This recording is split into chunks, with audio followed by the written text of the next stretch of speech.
folks, the Leafs hosted the big bad Blues on Saturday. Got beat. Also a move. Trade deadline is approaching. We're going to break it all down for you right here on the OZone.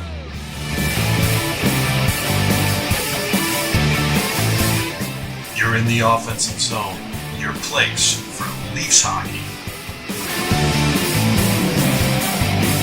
Hey folks, welcome to the OZone. That's Coach. That's Katie, and I'm the Devo. We're here to talk all things Leafs.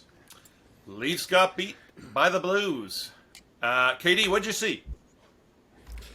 So the narrative is with Toronto is that when you play against a big, tough physical team, they cower and they shrivel up and they play crappy hockey. And I want to say, if you've watched the team, at least the last year and a half, especially this last year, that's really not what happened last night. I know a lot of the talking heads on TV said they couldn't handle the physicality. What they didn't do was they didn't adjust to an obstacle. So when the Blues took away the middle of the ice, took away that cross-seam pass, had a lot of backside protection, took away the delay, they didn't adapt to it. They kept trying to do it. How many times did guys like Bunting and Simmons and all of those guys delay with the puck, try to make an extra pass, and it just wasn't there. What they needed to do is play like they need to in the playoffs, to play more directly. We saw Nylander do it a couple times, shot right away, didn't try and do too much, and they scored. The plays down deep, the cycle down deep, it worked. But what they need to start figuring out is,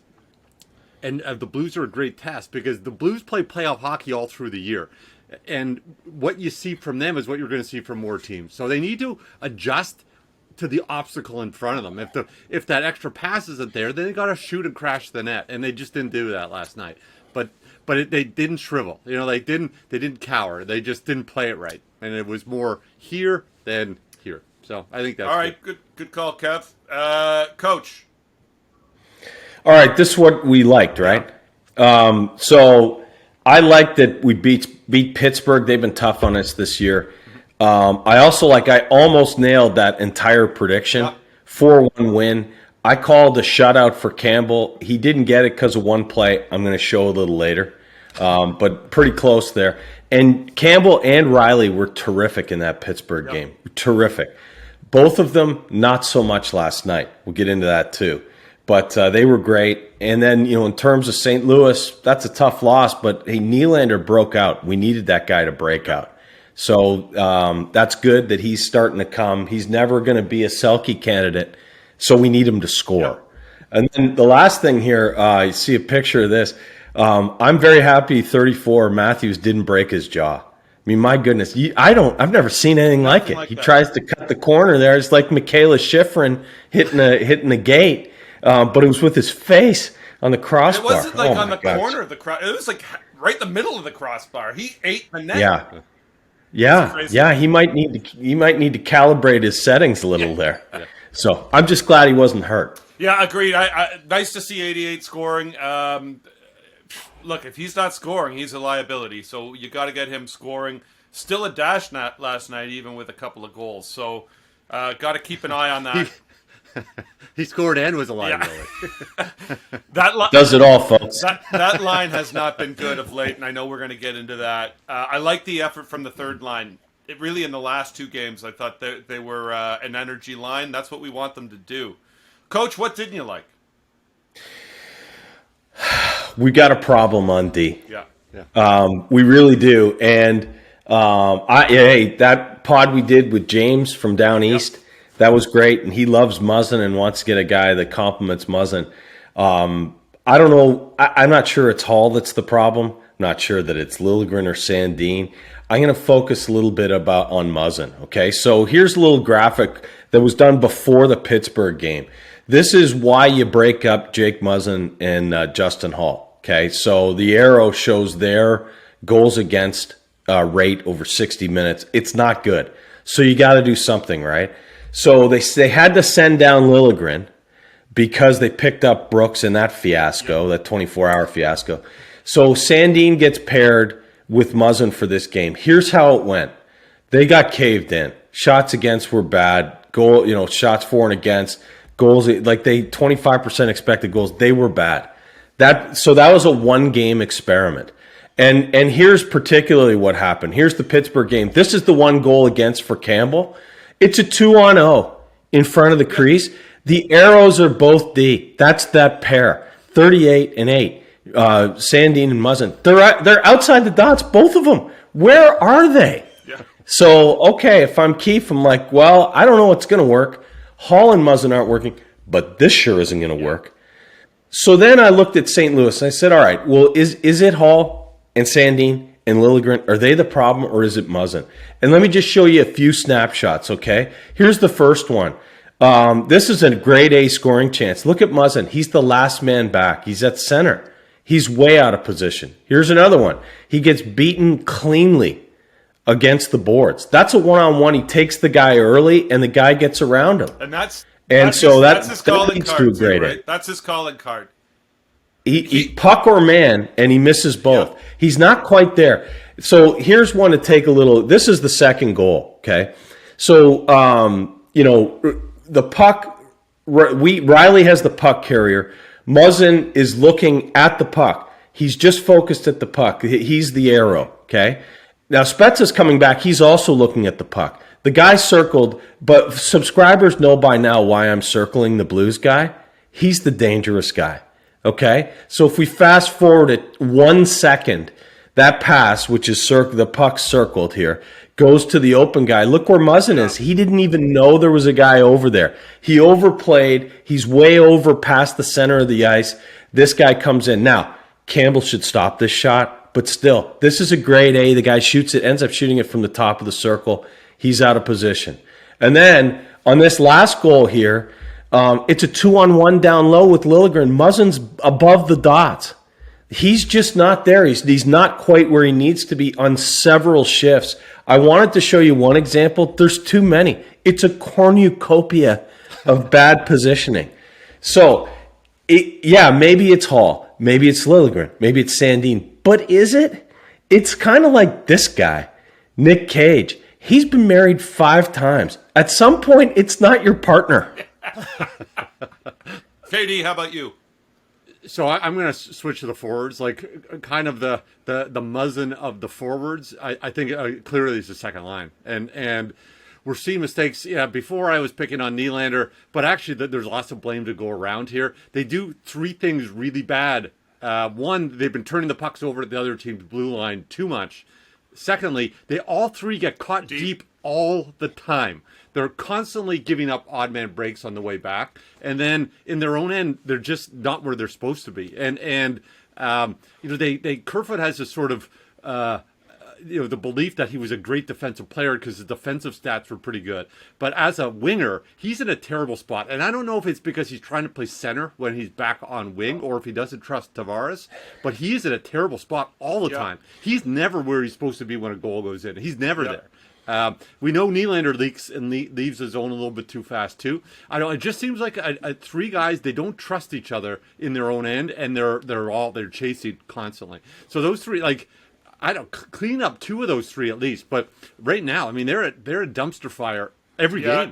They're just every time they're out there, it's like it's a scramble. And if that continues in the playoffs, we're in deep trouble because they'll get lots of matchups. They play lots of minutes, and the teams we play are all fast and all can score and have depth of scoring. Like, you won't be able to hide that line in the playoffs. Yeah, at all, the East is too good to hide that line. I agree. Look, you can't win them all, folks, but and we played another pretty good goalie last night, so that factors in for sure.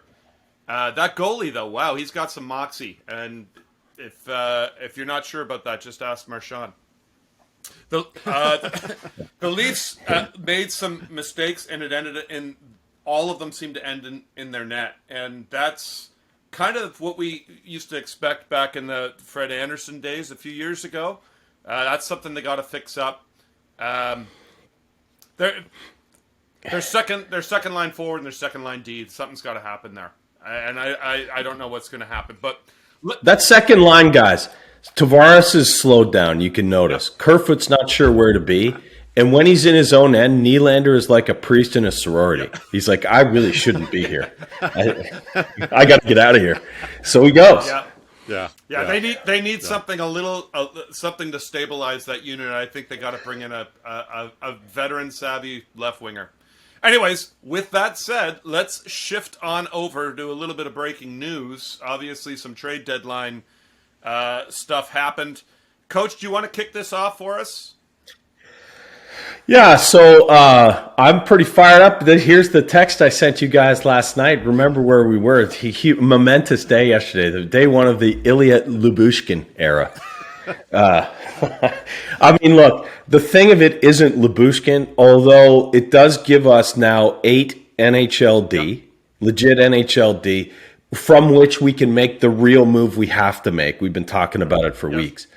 But the real move here is moving Nick Ritchie's salary. So good for them to get a serviceable NHL piece back and not retain any salary. Nick Ritchie, if he was what we thought he was, he cures what I think a lot of what's going on with that second line. He just never was. He was never engaged, just wasn't the guy. So, all in all, a good trade. It can't be it, but it's a good start. Right. KD? Yeah, I mean, you've added essentially your 7th or 8th D and your 13th forward. And if Ritchie was your 13th forward, who the coach didn't want to play ever, I think with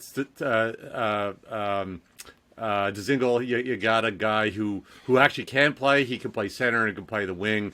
He's fast, right? And he's fairly responsible in his own end. So if you ran into some problems with injuries, you have no problems pulling him up. And again with this D's a little different. Like this big Russian, he hits a lot. I don't know how good he is with the puck. I really haven't seen a lot of minutes, but again, you have another legitimate NHL D, so it gives you flexibility if you make a bigger deal in the future that you have. Yeah, I'm gonna go out on a limb here, and maybe this might offend some people in the nation, but you and I, the three of us, I guess, were chatting. None of us really think Dzingel has like a real role with this team, but I'll be honest, straight up for 15 on the left wing probably doesn't hurt you at all. He's the exact same kind of jackknife player that they called Kerfoot. He probably, actually, despite the fact that he hasn't been producing much, probably has slightly better hands. He's certainly better in his own end. Anyways, something to think about. Let's get into predictions, fellas. Let's lay it all on the line. We got a busy schedule coming up. 4 games in 6 days. We're probably not going to have pods for all of them, folks. So we're going to set the stage here, and we're going to get in maybe to the next 2 games. We got Habs on Monday night and Columbus on Tuesday night. Coach? All right. I predict this Russian D is not going to be Igor Ozaganov or Nikita Zaitsev. He's going to be better. I predict I'm going to get some golf in here. 70 and sunny down here, guys. Spring has started. Sorry to our Canadian contingent. Habs play us tough. I'm going to call a 5-4 win against the Habs. For some reason, they play us tough. I think that continues. And I'm going to go 5-1 against Columbus, win. And Matthews, I think, gets 3 goals over the next 2 games and retakes the lead. He's on a mission, even with missing that tooth. I like it. KD, go. If you take a look at the schedule, this is the soft underbelly of the Leafs schedule here. There's a lot of games, and it's pretty packed, but there's a lot of winnable games. Like not a lot of teams that are playoff teams. So they got them. I hopefully they can go on a good run here. I do like the Matthews line to go off over this next patch and go crazy. And this is also the schedule that second line could create some structure. So structure for the second line. I also bet that the Leafs will make another trade before we do our trade deadline podcast. Okay. Good. Thanks, KD. I'm going to say 6-1 Leafs over Montreal. Montreal's a dumpster fire. They're done. I think Tavares actually gets one with Matthews. I think the Leafs beat Columbus 2-0. Mrazek gets a shutout because you know what? Crazy things happened when the Leafs host Columbus. If you'll remember, fellas, we saw Ritchie score a goal in the last time that happened. So I think the OZone hosts Haley's comment. I think the OZone hosts a trade deadline special with some special guests. And I think one of the following, Kerfoot, Dermott, or Hull are traded before the Leafs play next Saturday.